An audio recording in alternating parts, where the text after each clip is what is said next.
ఢిల్లీ ఎన్నికల్లో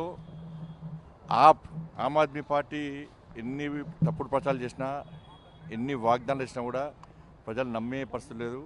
ఒక జైలుకు పోయిన వ్యక్తి, అక్రమంగా కేసులో జైలుకు పోయిన వ్యక్తి, అక్రమ సంపాదనలో జైలుకు పోయిన వ్యక్తి, అక్రమ దందాలో జైలుకు పోయిన వ్యక్తి ఇవాళ రాష్ట్ర ప్రజలు ఏ విధంగా పాలిస్తారనేటువంటి విషయాన్ని వాళ్ళ ప్రజలు గమనించారు.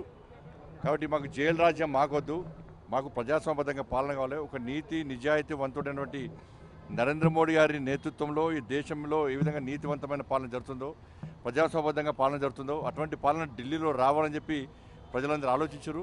అందుకే చీపుడుతో మొత్తం ఊడ్చి సాఫ్ చేసినటువంటి పరిస్థితి అలా ఢిల్లీలో చూస్తున్నాం. వారు వన్ సైడ్ విధంగా ఇలా భారతీయ జనతా పార్టీకి అనుకూలంగా ఇలా ఫలితాలు వస్తున్నాయి. తప్పకుండా నరేంద్ర మోడీ గారి నాయకత్వంలో, జేపీ నడ్డా గారి ఆధ్వర్యంలో, అమిత్ షా గారి యొక్క సూచనల మేరకు దేశవ్యాప్తంగా అన్ని రాష్ట్రాల్లో అతి త్వరలో భారతీయ జనతా పార్టీ ప్రభుత్వాలు ఏర్పడబోతున్నాయి.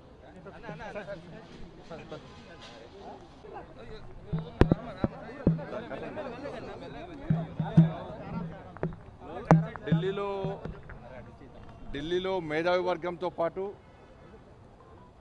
సామాన్య ప్రజలతో పాటు మేధావి వర్గం అంతా కూడా భారతీయ జనతా పార్టీ ఓటేసింది. ముఖ్యంగా ఉద్యోగస్తులు అందరూ కూడా భారతీయ జనతా పార్టీ ఓటేసారు. కాబట్టి ఢిల్లీ మాదే. నెక్స్ట్ జరిగేటువంటి ఎమ్మెల్సీ ఎన్నికలు కూడా మాయే. ఇక్కడ కూడా మేధావి వర్గానికి అప్పీల్ చేస్తా ఉన్నా, ఉపాధ్యాయులకు అప్పీల్ చేస్తా ఉన్నా, నిరుద్యోగ యువతకు అప్పీల్ చేస్తా ఉన్నా. ఎమ్మెల్సీలో ప్రశ్నించేది భారతీయ జనతా పార్టీ. అధికార పార్టీకి ఓటేస్తే ప్రశ్నిస్తే సస్పెండ్ చేస్తారు పార్టీలోకి వెళ్ళి. ఇలా ప్రశ్నించేది భారతీయ జనతా పార్టీ. కాబట్టి ప్రశ్నించేటువంటి భారతీయ జనతా పార్టీకి, పోరాటం చేసే భారతీయ జనతా పార్టీకి, మీకోసం ఉద్యమించే భారతీయ జనతా పార్టీ అభ్యర్థులైనటువంటి ఎమ్మెల్సీలో, ఈ 3 ఎమ్మెల్సీలో భారతీయ జనతా పార్టీ గెలిపించండి.